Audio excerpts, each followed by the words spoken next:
Сэнэглүүзээс бэлтгэн өргөдөг бизнесийн эргэлт нэвтрүүлгийн шинэ дугаар танд хүрэхэд бэлэн боллоо. Энэ удаагийн дугаарт Digital Dental Office шүдний эмнэлгийн үүсгэн байгуулагч анагаах ухааны доктор Бэлгэн эмчтэй бид ярилцах болно.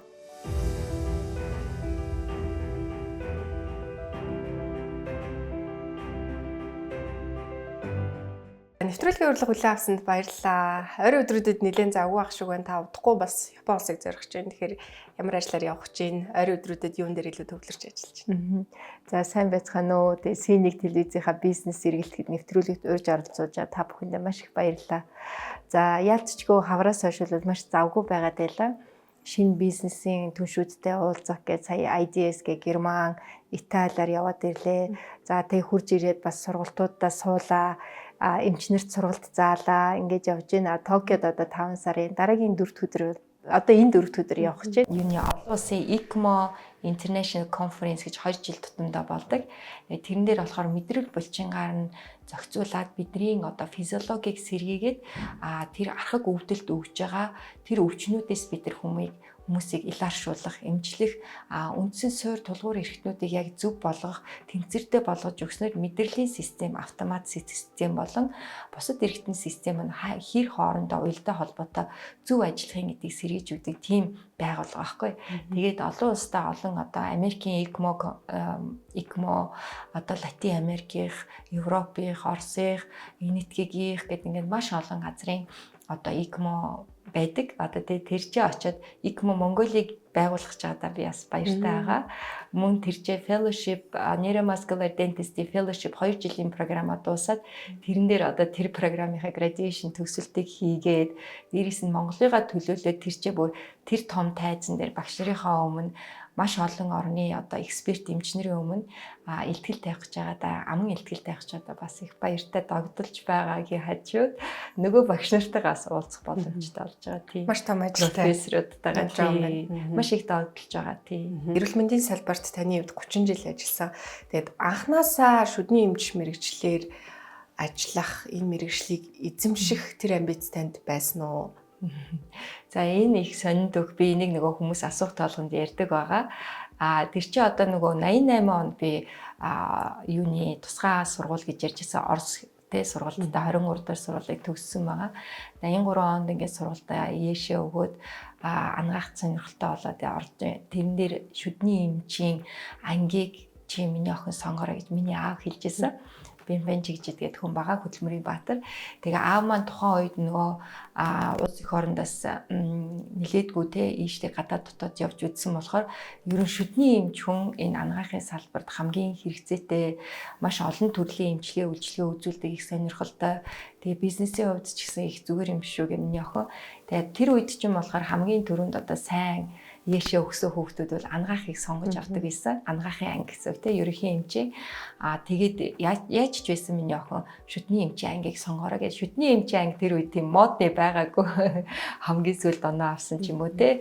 Одоо тэгээд тунж үлдсэн хүүхдүүд нь тэр ангийг авдаг байсан бол аавынхаа одоо зүйлсний дагаа шүдний анги авсандаа маш их баяртай байгаа. Тэгэхээр нэг хүнд бол нэг зүрх байдаг бол бидэрт 32 шүдэдэг шүү дээ те. Тэгэхээр 32 шүдийг бас эмчлэх боломж гарах юм сонин өвөрмөц одоо салбар руу аавынхаа зүйлснээр орсондоо маш их баяртай байгаа. За тухайн үед Японд суралцаж Монголдо ирээд өөрийн компани үүсгэн байгуулах тэр гараа тэр сэтэл танд хаанаас төрж исэн бэ? Одоо бизнес эхлүүлнэ гэдэг чинь бас нэг тийм зориг байгаад шүү дээ. Тэгэхээр тухайн үед ер нь эрүүл мэндийн салбарт шүдний эмнэлгүүд Монголд хэр байсан юм? Ер нь анагаахын салбар бол манай Монголд хамгийн хүчтэй төрөн одоо хөгжиж байгаа салбар гэж би өөрөө хувьдаа үздэг. Тэнд ажиллаж байгаа ажилчин мэрэгчлэнүүд, эмчтэй, совилогч бүхэл хүмүүс бол өөрсдийнхээ чиглэлээр тэ хичээж ингэж Монголынхаа хөгжил дэвшилтээс хувь нэмээрээ оруулж байгаа гэж бодож байна. Түүний дотор бол нүүр ам судлалын салбар яхаарахгүй шүдний салбар бол маш өсрөнгөө хөгжиж байгаа.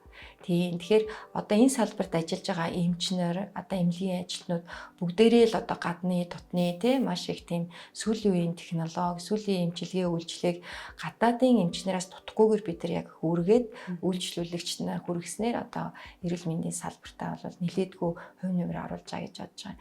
Тэгэхээр Японд түрүүн би хэлсэн зөвхөн одоо нөгөө PhD-ийнхаа сураад зогсохгүй тэр чинь одоо United Dental Office гэдэг эмнэлэг Ропpongi одоо Ропpongi алдартай Японы те Токиогийн гудамж байгаа. За тэрний Tokyo Tower гээд Токиогийн нөгөө цамхаг байдаг шүү дээ. Тэгэхээр тэрний яг дэргэд байдаг маш их тийм prestigious нэр хүнд бүхий тийм газар байдаг United Dental Office гэдэг эмнэлэгт Enatsu эмчийн одоо урилгаар одоо чи 4 жилинд байх юм байна. Дээрээс нь англиар ярьдаг юм байна, жоохон японоор ярьдаг юм байна.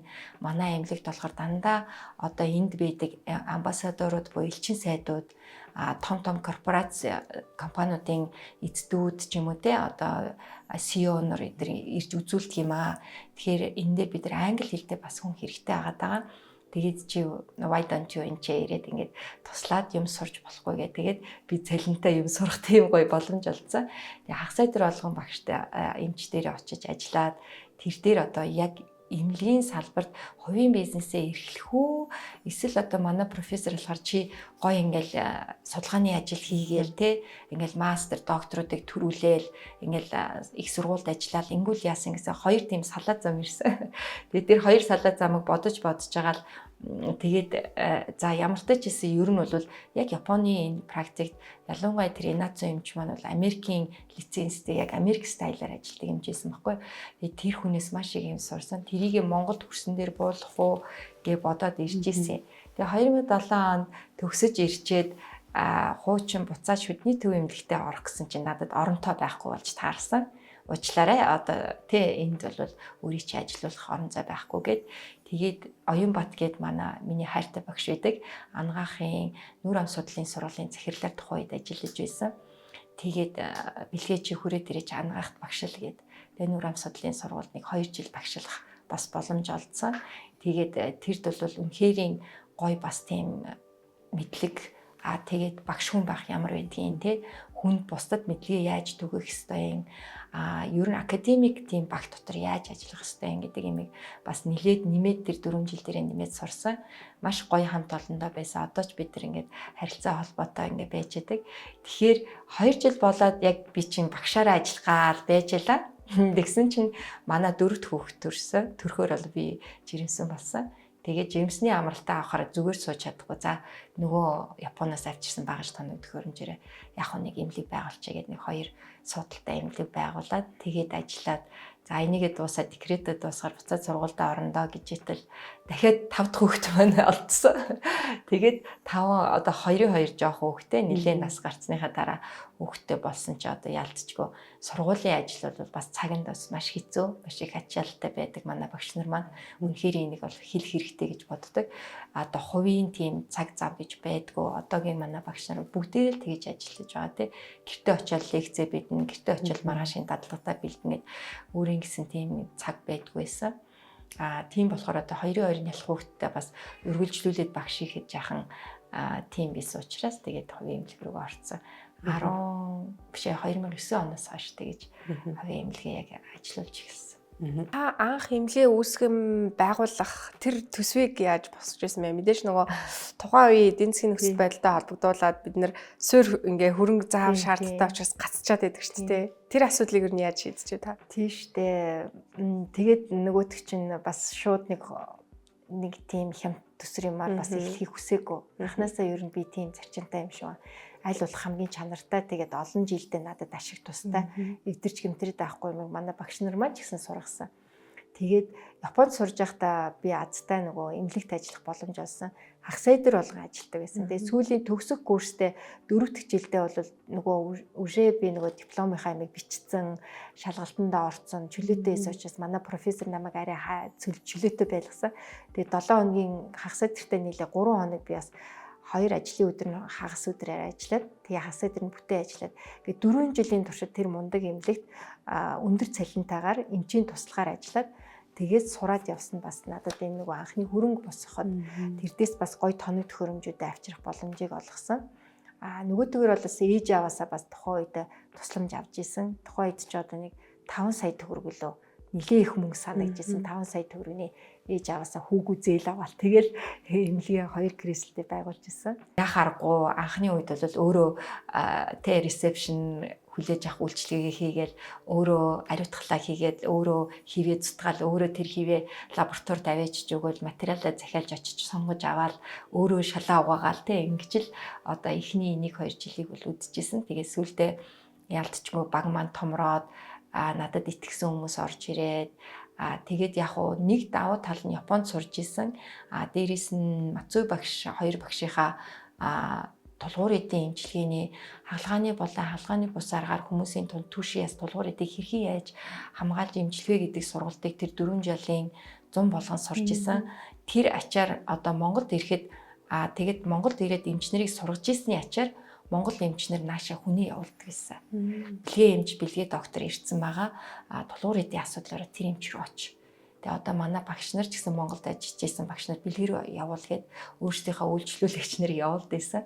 Тэгээд анх бол би асаад гээд бүр цайд захын тэрчээ нэг жохон талбайг аваад маш гоё тогтчуулаад тэр чичээ ингээл төлөө нүүрс төлдөг те тэгэл зах ажилдаг шуугантай тэгээд юу тэр имлэг юу тэр гоё имлэг байх тийм нөхцөлгүй хахад хүртэл одоо тэг илүү гоё тийм орчныг бүрдүүлээд яхад хүмүүсийн алдчихгүй зориод ирж исэн. Ялцчгүй сүүлийн жилүүдэд нөгөө хэрэгцээгээ дагаад Монголд одоо хувийн хвшлийн шүдний имлгүүд нилээдгүй бий болж байна л да. Орон сууц алганы доор л одоо нэг имийн сангийн хажууд нэг шүдний имлэг гэдэг те. Тэгэхээр энэ өөрөө нэг талаараа нийгмийн хэрэгцээг хангаж байгаа боловч нөгөө талаа бас сөрөг үр дагавар гарч байгаа болов энэ тал дээр ер нь та ямар бодол байдаг вэ? Хэрэгцээ шаардлага бас байгаа байж магадгүй. Одоо шүдний имлгүүд их болох те монголчууд манаас өөрийнхөө шүдэнд анхаардаг болсон байна. Эрүүл мэндэд анхаардаг болсон байна. Тэгэл аль сайн гэсэн үйлчлэгийг бас авах. Монгол хүний цаанаа нэг тийм юм байна шүү дээ. Илүү гоё үйлчлэгийг авах, илүү одоо тэр тансаг мэдрэмжийг мэдрэх, хамгийн сайн үйлчлэгийг аваад өөртөө хэрэгжилчих гэдэг юм байгаа бах. Тэгэхээр мэдээж хэрэг одоо нөгөө сургуулиуд бас ихссэн байна. Одоо эмчнэрийг бэлддэг сургуулиуд. Нэг талаар яг уу хитрхи их шүдний эмчийн тоо ихсээд байгаа нь манай хүн амын тоонд харьцуулах юм бол бас тэр юм бол тийм таатай сайн биш байж магадгүй. За нөгөө талаар яалтчгүй бас одоо хүртэл бид нар шүдний цоорлын өвчлөл шүдний тулгуур эдийн өвчлөл өндөр хിവэрэ байгаа байхгүй. За тэгээд өмнө нь одоо дадлага туршлагаасаа харж байхад шүдгүүд л маш их байна. За амны хүндийн эрүүл ахуй сайгих урчин сэргийлэх өвчлүүд маш их байна. Тэгэхээр тэрний туслал зөвлөлтийг үзүүлэх бас эмч мэрэгчлэнүүд эмнэлгүүд бас хэрэгтэй л байгаад байгаа юм л да. Тэгэхээр өөрсдийнхөө төвшөндөө өөрсдийнхөө районда нөхцөл байдалтай тохируулсан эмчилгээ үйлчлэгийг бас хийх нь хэрэгтэй байх. Мэдээж хэрэг ингээд зах зээл хана штэ сүулдэ ханаад болоод ирэхээр бид нар ямар эмчилгээ үйлчлэгийг хийгээд яаж тэрэн дээр одоо тисэж үлдэх вэ? Яаж одоо өрсөлдөхөц чанараа хадгалж чадах вэ гэдгийг бас бодолцож явах нь энэ олон эмнэлгүүдийн дунд бас бодвоштай асуудал байгаа да. Энэ үн цэнийг тогтоохын тулд таны гол баримтлагдаг зарчим. Үн цэн нь болохоор яг хувь хүний ёс зүйтэй холбоотой гэж би боддог. Жишээ нь эмч хүн, эмнэлгийн ажилтан хүн тэр тухайн бидрээс тусламж ирээд ирж байгаа хүмүүсийн үйлчилгээгээ бид нар хэрхэн яаж үзүүлэх юм, тэр үйлчилгээгээ бид нар хэрхэн мэрэгжлийн түвшинд үзүүлэх юм, ёс зүйн хувьд хувь хүний хувьд хүнлэг байх чадвар маань хэр байгаа юм. За тэг мэдрэмж байгаа бас одоо жишээ нь энэ хүн энийг хүсээд байхад нь би өөрийнхөө амийг чихээд бас байж болохгүй. Тэгэхээр тухайн хүнийг мэдрэх, тухайн нөхцөл байдлыг мэдрэх психиатр буюу психолог чанар бас байх хэрэгтэй. Мэргэжлийн ур чадвар болон дадлага туршлагаасаа гадна бас тэр их чухал гэж боддог. Тэгэхээр энэ үн цэнийг бүтээхийн тулд бид нар оюуныг хөдөлмөрлөх хэрэгтэй, оюуны мэдлэг боловсролоо олох хэрэгтэй, ур чадвараа дээшлүүлэх хэрэгтэй. Тэгээд психолог эмч шиг одоо тэг хүнтэй зөв харилцааны соёлтой байх. Тэгээд бизнес ухаан бас байх хэрэгтэй гэж бодож байна.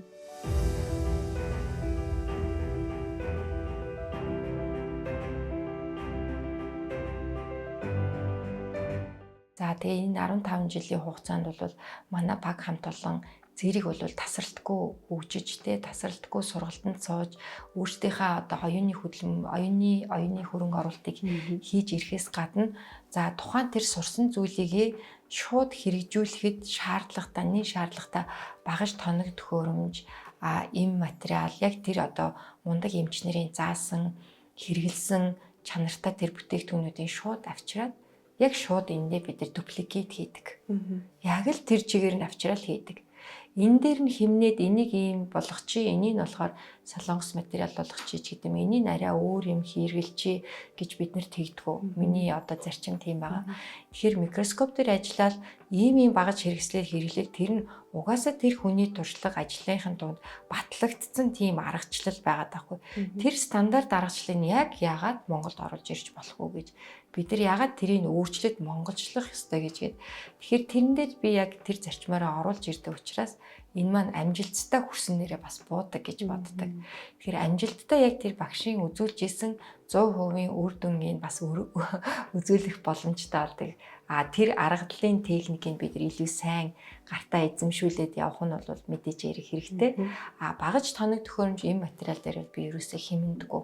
Хамгийн сайныг л одоо би нүүр бардам хэлж чадна. Манай эмнэлэгт хамгийн чанартай, хамгийн сайныг дэлхийн дандаа том эмчлэр, том мундаг эмчнэр, экспертүүд хэрэгэлдэг багаж хэрэгслийг гарт нь бариулаад би ажилуулдаг та бас их баяртай байдаг шүү дээ. Тэгээд цаашдаа ч гэсэн яг энэ чиглэлээр байнгын одоо хийх миний одоо зорилго байгаа. Монголдаас ийм үлгэр дуурайл үзүүлээгээд сургалтандаа хүртэл одоо тийм тоног төхөөрөмж багажаар нь сургалтын хийлгэх жишээтэй ингээ явж байгаа. Тийм. Одоо жишээ нь ингээл микроскоптой эмчилгээ манайхан нэвтрүүлсэн. Бид нар микроскоп хэрэгжилж байгаа 10 гаруй эмнэлэг Монголд бий болж байгаа. Хэрэглэх хэрэгтэй бүр Америкийн сайн микроскопыг. Тэгэхээр микроскоп наацхийн ингээл хэрэглэлээ гэхэд бид нар нөгөө эрүүл эдийн илүү сайн үлдээж харуулц нь илүү сайн болчихж байгаа болохоор зөвхөн яг өвдсөн эсхийг аваад эмчлэх жишээтэй. Тэгэхээр хүний тухайн хүнийхээ эдээс илүү хамгаалж явж байна. За ишээ зүгээр цоорол дээр зөвхөн ярихад бид нар зөвхөн цоорлын эдийн мэдрээд өрөмтчдэг тийм өрмийн хошуу хүртэл байна. Тэгэхээр бид нар одоо тэрийг SSY гэдэг Америкаас оруулж ирж байгаа гэдэг. Нарийн деталь болгон дээр аль болохоор тэр хүний эргэтэн болох шүдийг бид нар хайрлаж эмчлэх тал дээр илүү их анхаарч байгаа байхгүй юу? Тэгэхээр жишээ нь Kavoгийн лазер машинаар болохоор саяны бүр ерөөсөө хүн цооролгүй энэ гэж бодож исэн юм эртүүдээр нь илрүүлэнгүүтээ ерөөсөө тариа хийх шаардлагагүйгээр хүртэл өвдөлтгүйгээр эмчилждэг, өрөмтчдэг нарийнхан фиссурны боорыг хүртэл ингээд нэвтрүүлээд ороод ирсэн. Тэр гой юмнуудыг олж авч аваад бид нар одоо Монголдо нэвтрүүлж байгаа. Тэгээд эмнэлгүүд маань ч гэсэн энийг бас мэдэж аваад бас хэрэгжүүлж аваад маш их баяртай байгаа. Тэгэхээр одоо орчин үед бол ерөөсөө өвдөхгүй эмчлэгддэг болсон шүү дээ. Шүд бол ерөөсөө өвдөхгүй эмчлэгдэг, мэдээ алдуулт байна.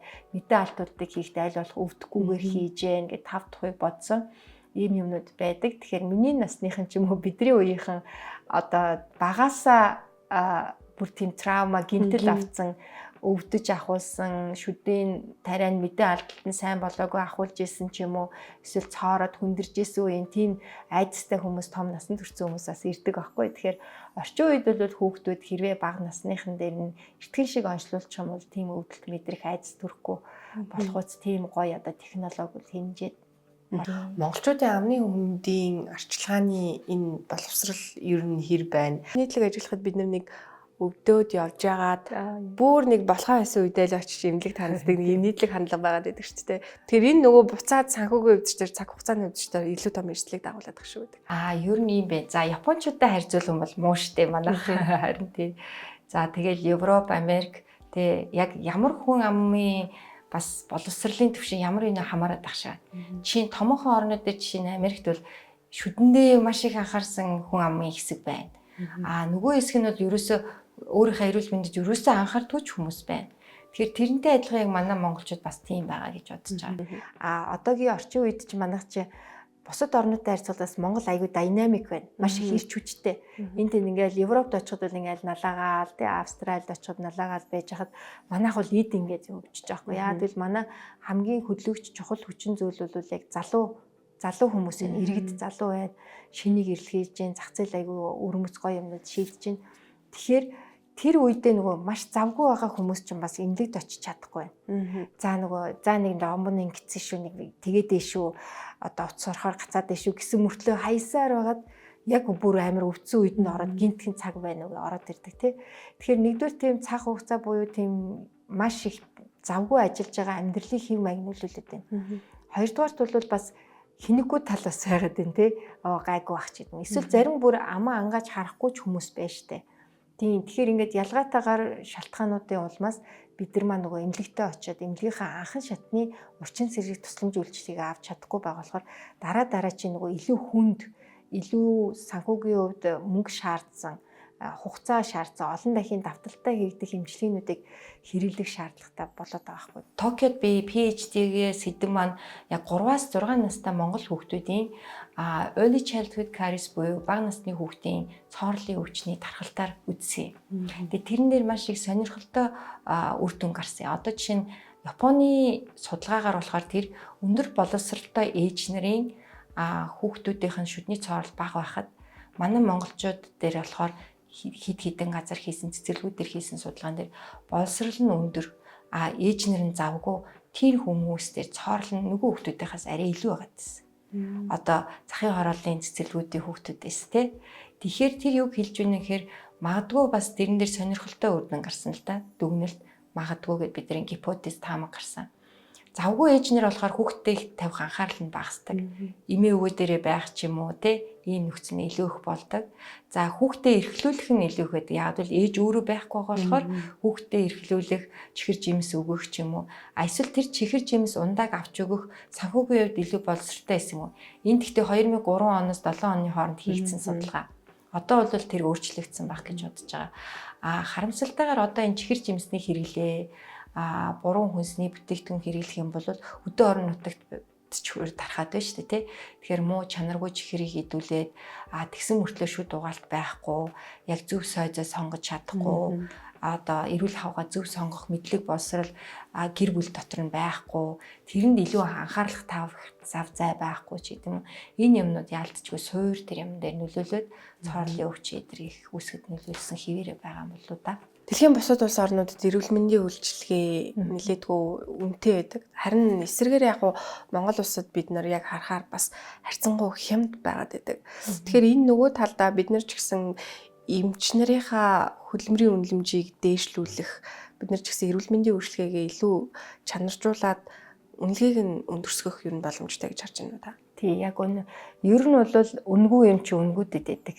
Жишээ нь үнгүй үйлчилгээ үзүүлэхээрээс тэрийг хүмүүс үнэлдэггүй. Хэрвээ яг тэр үйлчлэгийг яг хамгийн сайн юмар нь хамгийн мундаг үйлчлэгээр нь үзүүлэх юм бол тэр үнэлэгдэх л ёстой. Үнэлэгдсэн юмараа нөгөө эмч чинь цалин мөнгө авах, дараагийн хөрөнгө оруулалтаа хийх, өөртөө оюуны болон сургалтандаа зарцуулах юм байгаа. Нөгөөтэйгөр одоо би жишээ нь үйлчлүүлэгч байлаа. Миний шүд өдлөөч гэдэг юм бол би шүдээ илүү үнэтэй эмчилгээ хийгдгүүц хэмжээнд нь хөндрүүлэхгүйгээр урчин сэргийлэх үзлэгтээ очиад үзүүлээд хянуулаад өдөр тутамдаа хийх шүд угаалтаа зөв хийгээд хэрэглэх хоол хүнсээ бас зөв болгоод ингээ ирэх юм бол зөвхөн шүд гэлтгүй ерөнхий эрүүл мэнд ч байна те.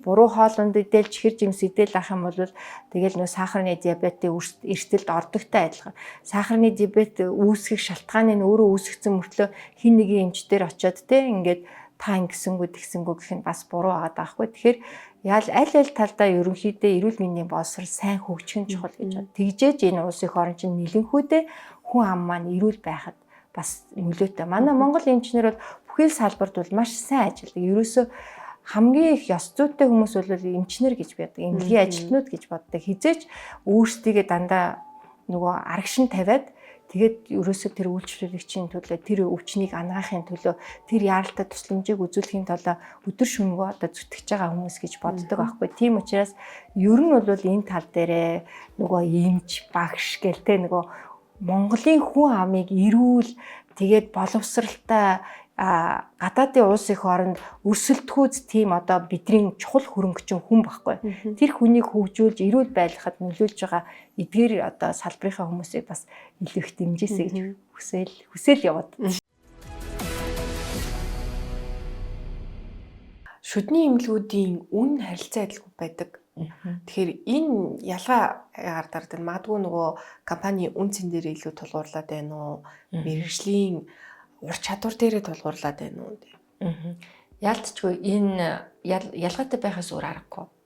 Одоо жишээ нь бид нар зүгээр содоор эсгцэн гурилан талах ямар ах вэ? Тэрний үн ямар ах вэ? Яг нөгөө таргаар бүрээд ашигтай бактериэр хийсэн тарг ямар талах ямар байх вэ гэд ялгаатай шүү дээ. Хятадд үйлдвэрсэн хувцас ямар байх вэ гэдэг юм үү те. Эсвэл одоо яг Америкт үйлдвэрсэн одоо яг бүр чанарын өндөр түвшний Германы ч гэдэг юм уу түвшнөр хянагдаад бий болсон ийм багц хэрэгслүүд ямар үнцэнтэй яг ижилхэн микроскоп байж болно. Гэхдээ тэр нь хэр удаан интеллигентийн, хэр тэр чанартай, хэр тэр будаг нь хурахгүй байгаа гэдэгтэй адилхан бидний үйлчлэгээ бас тийм байгаа. Тэгэхээр тухайн үйлчлэгээ үзүүлж байгаа эмч эмнэлгийн ажилтнуудын мэдээж яриг үйлчилгээний тэр орчны мэдрэмж бас аягүй чухал. За дээрэс нь тэр үйлчлэгийг чин лам тавихад хүн болгон өөр тавьж байна. Өөр өөрийн тактикаар тавьж байна, өөр өөрийн арга барилаар тавьж байна. Гэхдээ тэр ломбыг урт хугацаанд нь байлгах, тогтож үлдээх, тэр шүдэнд очиод ирүүний өвдөлтийг өгөхгүй байх, давтан хоёр дахь цоорл үүсгэргүй тавьж өгөх. Тэрэнд одоо оруулж шингээс нь нөгөө зарцуулсан эм материал адилхан л цавуу бонд гэж байгаа боловч тэр цав нь хэр одоо нөгөө тэр шүдтэй барьцалтуулах чадварыг өгдөг. Хэр тэр шүдийг мэдрэгшил үүсэхгүйгээр тэр дентины төвлөлийг битүүмжилж чаддгийг. Тэгээд тэр материал нь ломбны материал нь хэр агшимтгай арай хямдхан материал хэрэглээд байна уу? Эсвэл biocompatible хүнийхээ эрүүл мэндэд аман дотор байж байхдаа хор ялгаруулахгүйгээр тэр эрүүл мэндэд нь сайн нөлөөтэй, шүдэндээ сайн нөлөөтэй. Тэгээд явандаа нөгөө нэг завсар зай гарчгааргүй тийм байна уу? Тэрийг шарж байгаа гэрэл нь хүртэл чухал. Тийм тэр гэрлийг яг зөв шарж гин үү, буруу шарж гин үү? Зөвхөн бушуухан шиг хэдхэн минутанд геслом тавиад арай хямдхан материалаар хийгээ гаргаж гин үү гэдгээс тухайн үйлчилгээний үн хүйс тодорхойлогддог гэж би боддог.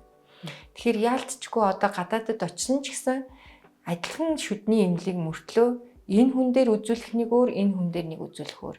Яагад бол үйлчлүүлэгч нар тэрийг олоод харчиж байгаа байхгүй тий?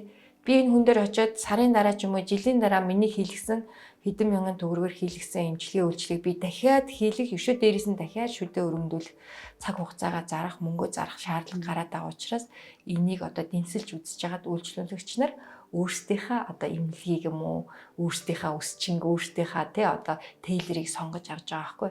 Тэгэхээр яг тэрнтэй бол адилхан гэж бодож байгаа. Тэгэхээр яг тэр үйлчлэгээ үзүүлж байгаагийн үн цэн болон төлбөр гэж яриад байгаа шүү дээ. Үн цэнийг бүтээж байгаа маш олон нөхцлүүд бүрдэж байгаа. Тэр хүн тантай яаж харьцаж байгаа. Тэр ямар нөхцөл дэвтэж, ямар креслэл дээр хэвтүүлээд тав тухтай байна уугүй юу? Ямар хөгжим сонсогдож байгаа, ямар үнэр үнэртэж байгаа.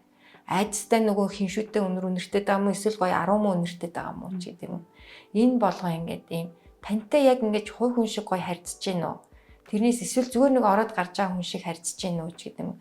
Энэ болгоо ороод байгаа гэж би ойлгодог байхгүй. Тий. Сонирхолтой. Нэрэл бас тийм байна те. Ер нь бизнес бид нар одоо ч гэсэн хүмүүсийн хандлага ч гэсэн те ер нь харилцаа хандлага ямар материалаар надад үйлчилж гин гэдэг чинь чухал болчиход байгаа. Тэгэхээр Монгол хүний шүдний онцлог юу байдаг юм бэ? Яг уу би нөгөө гадаадын хүмүүсийн шүдийг нэх үзэж байгаагүй л те.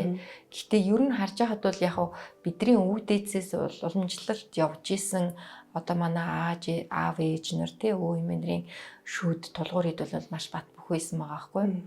За тэгээ яг уу ингээд нөгөө westernization гэдэг байгаа шүү дээ одоо баруунжаад байгаа. Энийг өөртөл барууны орнууд одоо бүр энэ westernization бол маш хэцүү болж байна гэд тэ. Бидний одоо амьдралын хэв маяг одоо идэж ууж байгаа зүйлс бидний биендээ нааж байгаа хувцас хэрглэж байгаа гоо сайхны бүтээгдэхүүн энэ болгон ч бидэд хор үзүүлээд байна.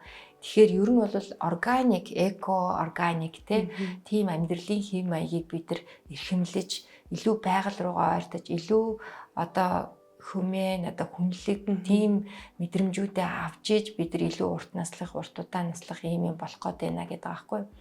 Тэгэхээр тэр дотор одоо сонголтуудаа бид нар яг тийм зөв юмнуудаа хийх шаардлагатай болоод байгаа гэсэн. Одоо нөгөө цаг хугацааны хэрээр ингээ хүнсний хэрэглэж гэсэн өөрчлөлтүүд байна л да. Тэгэхээр энэ хэрээр нөгөө шүдний бүтэц өөрчлөгдөх. Магадгүй одоо бид нэр өвдөөц маань те манай одоо жишээ нь аав ээж маань маш гоё юм цагаан тэгээ нэг юм жигд тийм шүдтэй байдаг те. Гэтэл одоо биднэрийнх ингээл нэг юм хазангууд нөгөөх нь жоохон хугарч гал нөгөө ломбон унж гал хэврэгжээл те. Тэгэхээр ер нь нөгөө цаг хугацаа өнгөрхийн хэрээр хүнсний хэрэглээтэйгээ уялдаад бидний шүдний бүтэц өөрчлөгдөж байна уу? Харин тий яг харахгүй тийм бас ажиглаад байгаа байхгүй юу. Тэгэхээр түрүүний хэлснээр нөгөө бидний өвөг дээдс маань ялтчгүй гоё шүдтэй хатуулаг шүдтэй шүдэн нэгэнж ундгүй өөртөө тий тулгуур эдэн сулардгүй ийм байсан бол бидний яг түрүүний баруунжиг гэсэн хоол хүнсний өөрчлөлт амьдарч байгаа орчин өөрчлөлтөд тэр нөлөөлсөн юм байна. Тэгээд юу одоо зөв өөрчлөлтүүд гарч ирнээр хэврэг болж ин шүднүүд. За хэврэг болоход маш олон нөхцөл байдлууд нөлөөлж байгаа. Бидний өдөр тутамдаа хэрэглэж байгаа хоолунд байна. Ууж байгаа одоо жуус, ундаа уснасаа илүүтэй тийм хүмүүс чинь нөгөөдөгөрийг аман дотор байгаа тэр шүдийг бат бөх байлгадаг орчин маань өөрчлөгдөж байгаа юм байлээ. Тэгэхээр бичил орчин гэж байдаг микробиота тий аман дотор байгаа ашигтай бактериуд өөрчлөгдсөн. Яалтчгүй бидний амьсгалж байгаа агаар хэрэглэж байгаа хоол хүнс одоо аж төрж байгаа байдал маань бас нөлөөлөхөөс гадна сүүлийн жилүүдэд одоо 2020 оноос хойш бид нейромаскулар dentistry буюу одоо мэдрэл булчин гаранд дамжуулж эрүүний үе бидний архаг өвдөлтүүдийг янзлах нөгөөдөгөр амьсгалын дээд зам болох энэ залхиур хоолоогоор орж дамжиж явж байгаа бидний амны хүндэгийг дамжиж явж байгаа тэр амьсгалын хэсэг дээд замын хэсэг бүглэрсэх хурхирах нойр муудах тэрнтэй холбоотой амьсгал тасардал үүсэх гэдэг энэ тал дээр бид нар илүү их мэрэгшиж энэ талын үйлчлэгээ үзүүлж байгаа байхгүй. Тэгэхээр тийм хүмүүстээр ихэнхдээ нөгөө амны шүдийг эрдэжүүлэх шүлсний найлга маань өөрөө өөрчлөгдөж байгаа юм бэл. Илүү хүчлэг талдаа болж байна. За шүндөө нөгөө нэг нервус систем, мэдрэлийн систем нь илүү симпатетик, чочирлын мэдрэлийн системд нь дамжих үүсэх бий болсноор кортизол их ялгарч байна. Бүр нарийн ингээд ухаад үзэх юм бол тэр кортизол ялгарснаар бидний шүлс хүчлэг болж байна. Бүх эдисийн шингэн хүчлэг болж байна гэл тэ. Тэгэхээр хүний биед гарч байгаа нийгэмшилтэй холбоотой бас өөрчлөлтүүд нэлээдгүй нөлөөлж байна.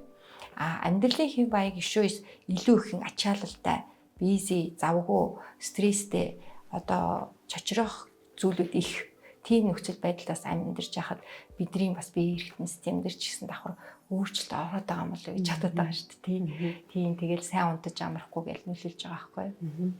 Сүүлийн үед Hollywood Smile, implant гэл бид нар нэг нийтээр нэг юм шуурдаг трендүүд байгаа дээр шүү дээ.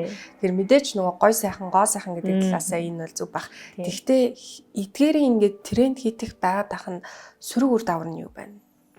Тий.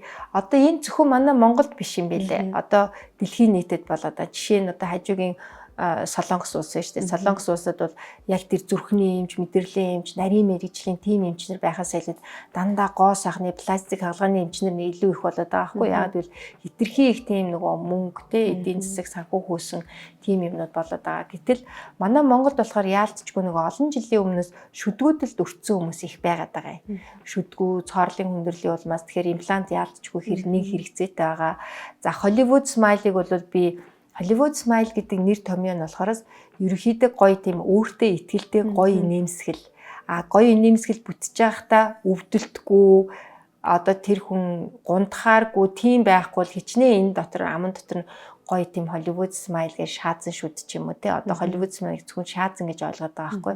Гэтэл өөрийнх нь шүдийг гоё цайруулад энд имтэлж гэмтлээд байгаа юм гоё сэргээж өгөөд тэр эрүүн нүрийнхээ систем нь гоё физиологи нь яг баланстай тэнцвэртэй ажиллаад тэгээд ерөнхийдөө тийм гэрэлтсэн гоё байхад болох гээд байгаа боловч хүмүүсийн буруу ойлголт нь болохоор энгийн үйлчлүүлэгчсэн би Hollywood Smile хийх гэсэн ингээл хайрын шүдээ өрүүлээд байгаа тохиолдлууд байна.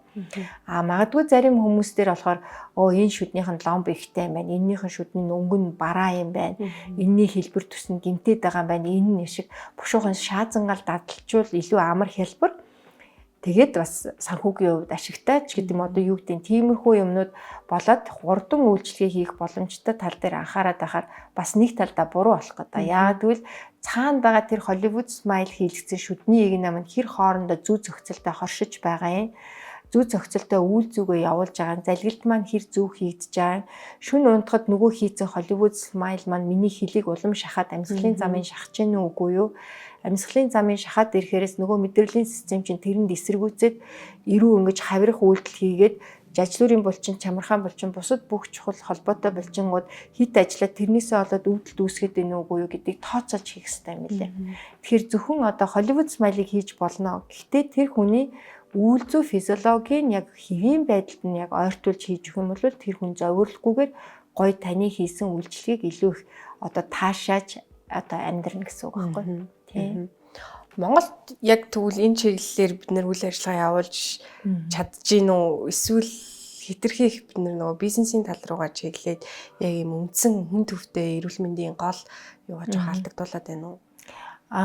Бас яг тэгээд алдагдуулаад байна гэж бас хэлж болохгүй байгаа. Яа тэгвэл яг тухайн үйлчилгээний шаардлагууд одоо нэг хэрэгцээнүүд гарч ирээд байна л да. Түрүү хэлснээр одоо имплант заавал хийх ёстой. Гэхдээ тэр сайн хийгдэх ёстой. Одоо би дөнгөж ийм нэг үйлдвэрлэгчийн имплант хийхийг сурчаал би имплант хийдэг гэвэл бас болохгүй. Яагаад гэвэл тэр яс нь ямар байгаа. Ясны бүтцийн дараа нь таны хийсэн имплант чи хэдэн жилийн дараа унахаар юм уу, яахаар юм маш тооцоолгүй айгүй нарийн эмчилгээнүүд байдаг. Бас бизнес хувийн эмнэлгүүд ихтэй. Манай нүүр ам судлалын салбарт хувийн эмнэлэг их байхгүй. Тэгэхээр хувийн эмнэлэг гэдэг чинь ялцчгүй бизнесээ явуулах, тэр үйлчлэгийг үзүүлэх, тэр сервисээ цааш нь үргэлжлүүлээ авч явахад ялцчгүй санхүүгийн хувьд бас дарамтанд ороогүй боломжтой байх хэрэгтэй шүү дээ. Юмаа сайжруулахын тулд.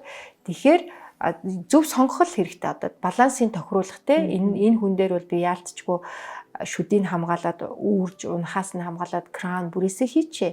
Энэ хүн дээр ийм ч залуу хүүхэд байдаг шүү 50 60 70 наснда ямар болох энэ хүүхдийн шүдийг би үрчмээргүй байх ч гэдэг юм уу те. Ингээд маш нарийн тооцоолж иж тэр эмчилгээ явуулахгүй бас зөвхөн яг пэшент төвнө гэж бодоод нөгөө бизнес эрхлэгч юм уу нөгөө эмчилгээ үйлчилгээ явуулж байгаа хүмүүсээ за чи яаж хийж байгаа л чи энийг гэх юм бол бас болохгүй болчиход байгаа юм шиг санагдаад байгаа. Тэгэхээр яалтчгүй нөгөө эргэх холбоогоор эмнэлгүүд маань сайн үйлчилгээг үзүүлэх ёстой. Сайн үйлчилгээ үзүүлснийхаа төлөө үнэлгээг авах ёстой. Үнэлгээг авангуудаа тэрийг улам хөгжүүлээд дахиад эргээгээд илүү гоё үйлчилгээнүүдийг нэвтрүүлэх боломж нь санхүүгийн хувьд бол гарч ирнэ гэж ойлгоод байгаа байхгүй. Тэгэхээр бас ур чадвар их чухал байна тийм. Ур чадвар маш сайн. Тэрнээс одоо ур чадвар суугаагүй, туршлагажаагүй зүгээр нэг ганц хоёрхан сургалтанд суугаад ч юм уу те би хийж чадна гэд хүмүүсийн шүдийг ингэж болохгүй болгоод бас болохгүй шүү дээ. Тэр чинь ёс зүйгүй байгаа.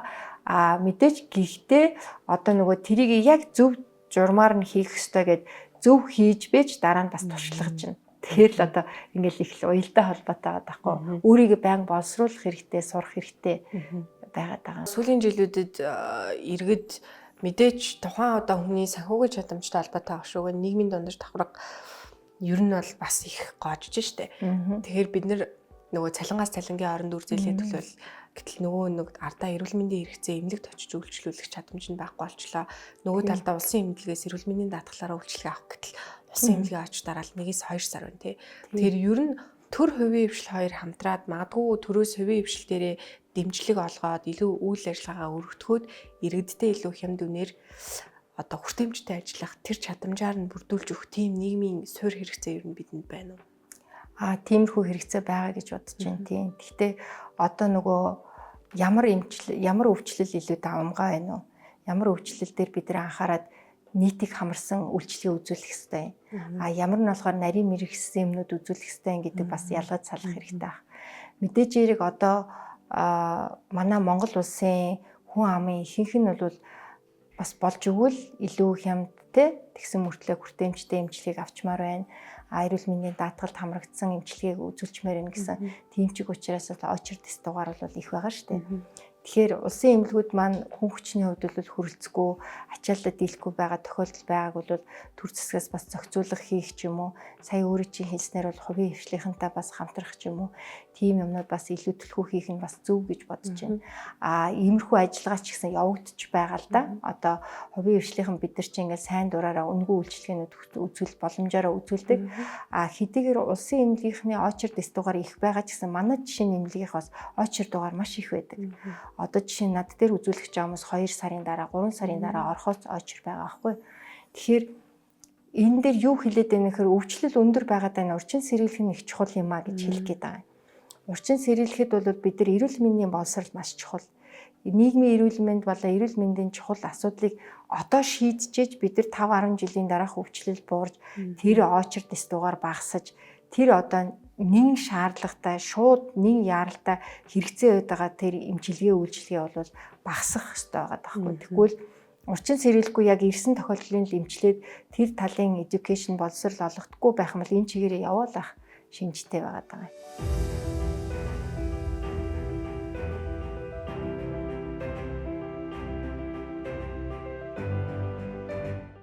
Digital Danilowsk шүдний эмнэлгийн компанид бид нэр зөвхөн шүдний эмнэлэг гэдгээр нь мэддэг. Гэтэл бас олон төрлийн үйл ажиллагаа явуулдаг буюу эрүүл мэндийн салбарт бас ийм цогц үйлчлэгийг тал талаас нь үзүүлээд ах шиг байна л да. Тэгэхээр энэ талаар дэлгэрүүлж байна. Тий, ер нь одоо нөгөө энэ эрүүл мэндийн салбарт эмч болсноос хойш 30 жил болж байна. Энэ 30 жилийн хугацаанд бол яалтчгүй маш олон сургалтуудад суусан юм байна. Тэгэхээр гадаадын одоо томоохон орнуудын мундаг эмчнэрийн сургалтанд суухдаа тэдгээр институт академиудаас суралцаж харж байхгүй.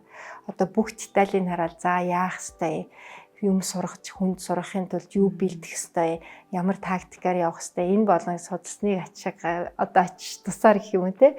Эмчнэртэйгээ тэр сурж байгаа мэдээллээсээ хуваалцах юмсан.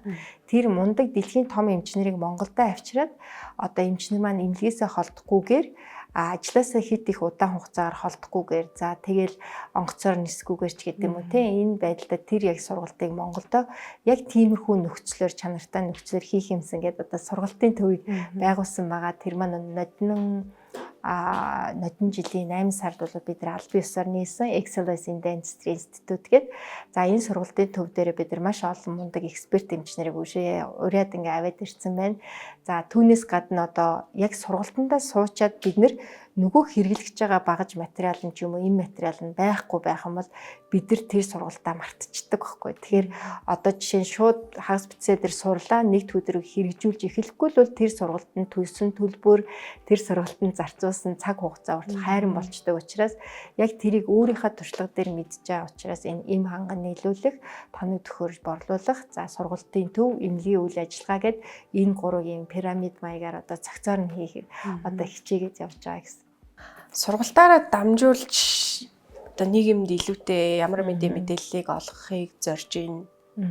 За ер нь бол маш хурдцтай хөгжиж байна. Хурдцтай хөгжихөөсөө гадна бас энэ өвчлөлүүд өөр байгаад байна. Хуучин бол бид нар зөвхөн цоорол тэгэл буйлны өрөвсөлтэй одоо тэг шүдгүүдлийг шийдэх имплант энэ дээр анхаарч исэн бол одоо тис ондоо болцсон байна.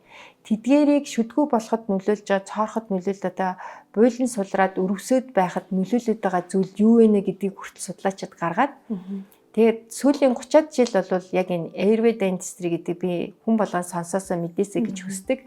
Яагаад гэвэл тэр амьсгалын дээд замыг шахсны улмаас энэ бүх нөгөө өвчлөлт үүсэх бас үндсэн root cause гэж ярьдаг. Үндсэн суур шалтгаан болоод байх нь бас тодорхойлогдоод байгаа байхгүй. Тэгэхээр маш олон судалгаа шинжилгээний ажлууд, эрдэмтэн докторууд ялангуяа нийт тэргуунд фронт урдд ингээд алхаж байгаа тэр эмчнэр болохоороос тэгвэл бид нар одоо насанд хүрсэн хүн ийм өвчлөлтөй байгаад байна. Тулгуур эргэтэн далийдсан байна.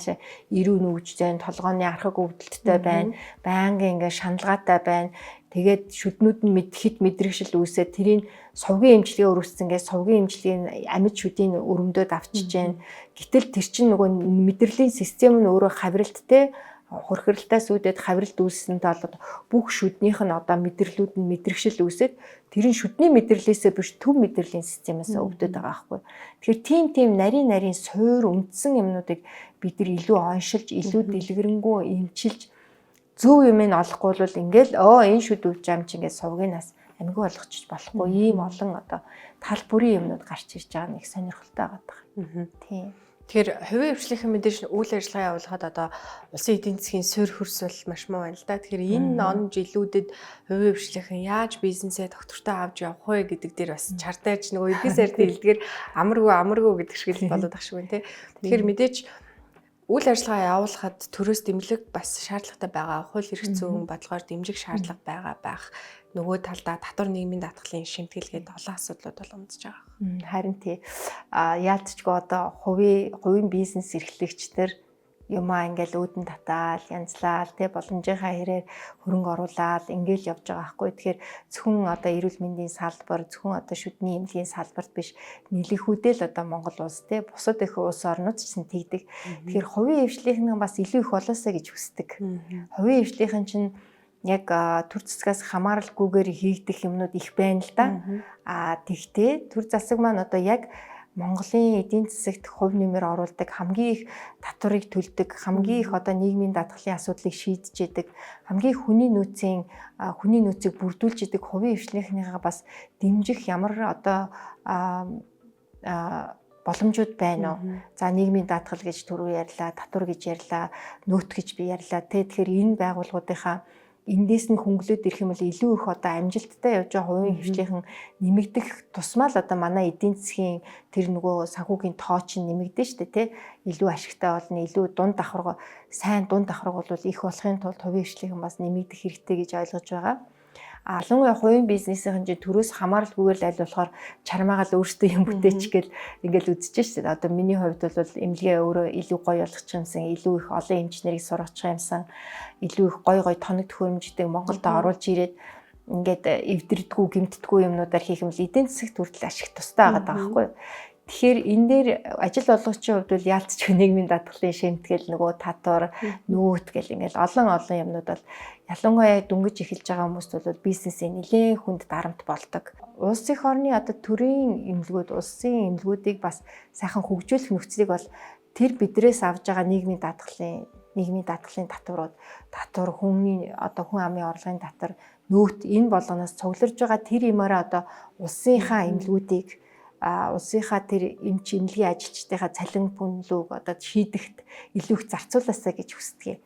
Анх эхэлж байхад бол маш хэцүү байсан. Одоо ч гэсэн одоо хүний нөөцийн хэмжээнд бол хүмүүс маань тоо нэгсээд ирэхлээрээс тэр бол маш их мэдэгдэж байгаа аахгүй. Тэгэхээр тэр их олон давхар өгөгдөж байгаа татвар тэр юмнуудыг хэрвээ одоо төр засгаас маань дэмжиж за энэ овоосаа ийм хийж байгаа хүмүүстээ одоо энэ дээр нь ядаж ингээд татварыг хөнгөлөөд өгч, энэ дээр нь ингээд илүү шуурхаа одоо энэ хийж байгаа ажлыг бүтээхэд нь туслаад өгч гэдэг юм байх юм бол бид нар илүү л одоо нөгөө Монгол улстай эдийн засгийн хувьд ашиг тустай юмыг дор бүрний одоо хийх боломжтой юм шиг санагдаж байгаа хгүй. Монголд одоо эмчнэр бол нилээдгүй одоо олон төрж шүү дээ.